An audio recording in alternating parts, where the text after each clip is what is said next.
you're going through some challenges in your marriage. Ano ba talaga ang tayo?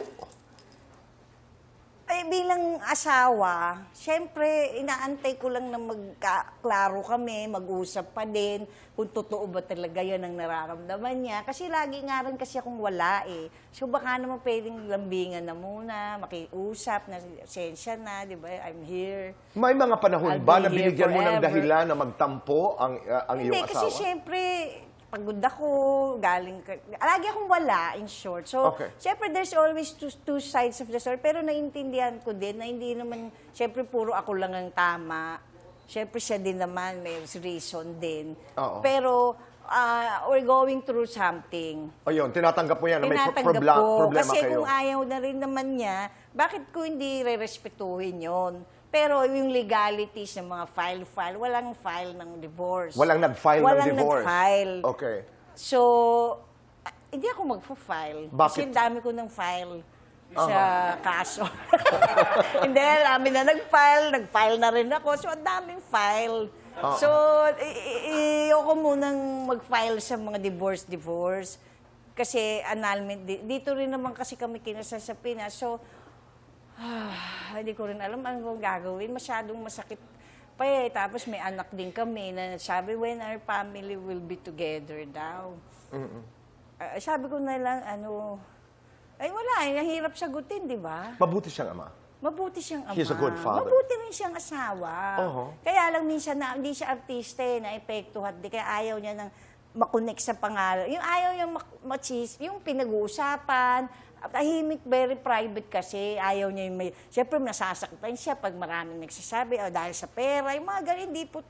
sabi nga niya, ang dami-dami kong binigay sa'yo. Diba? So, wala naman ako sinabi. Sabi ko, kung may nagsasabi noon, ibang tao. Pero kinaklaro ko, hindi kami nagkakagulo dahil sa mga kaperahang yan. Kasi mag 9 years na rin kami. Kung may problema sa pera, nag-aaway kami doon. Pero hindi yun. At kahit kailan wala Baka kang siguro ayaw na niya. Hindi ko alam pero mag-file dapat siya, di ba? Oo. Pero kahit kailan wala kang sinabing masama laban sa iyo. Hindi na, never. Nire-respeto ko Pichi. siya. Hindi ko rin siya ginagawang laughing stock kasi baka Tagalog din. Kala niya, yung mga jokes ko din, baka biglang nakaka-offend na sa kanya. Hindi ko alam Basta, gusto ko siyempre mag-antay. Okay. Pichi, ganito. Sa next step. Sa next step, one by one. Hindi, meron kasi meron kasi siyang statement na I don't want to have anything to do with my wife aside from the fact that she is my ex, concerned siya doon sa inyong anak. Ako may diretsang tanong. Mahal mo pa ba si Trevor? Oo naman, mahal ko siya, syempre. Tsaka gusto ko syempre makumpleto ang pamilya namin. And if you have your way, gusto mo bang magkabalikan kayo? Ako kasi, kung ayaw na, re-respetuhin ko yung kahit na masakit sa akin Siyempre, di ba, ba't ko pipilitin ng isang tao kung yan ang nararamdaman Pero niya? kung halimbawa hindi pag ganun, ito'y bugso lamang ng galit at damdamin. Gusto mo bang nga walang magkaayos nagpa-file, Hanggat wala. waiting lang. Hindi naman waiting. Hindi, kumbaga parang hindi mo tinatapos. Kasi para rin sa anak namin yun. At saka wala naman kami matinding pinag-awayan. Ako hindi gusto ko pa siya, di ba? Oo. Ito, huli na lang.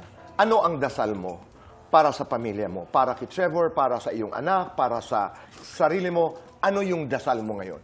Siguro ang dasal ko na lang, lahat kami maging healthy. Yun muna.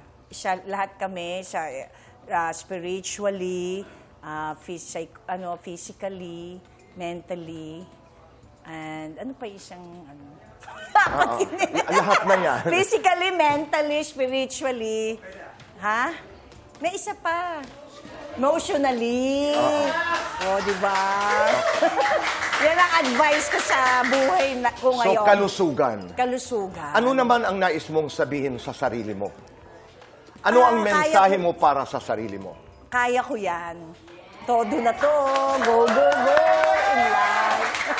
Pichi, maraming salamat. Hanggat buhay, kaya. God bless you. Condolence po ako doon sa family Tita Marivin. Yan din ang mother. Bahagya ng buhay natin. See you soon. Salamat. Sa wake.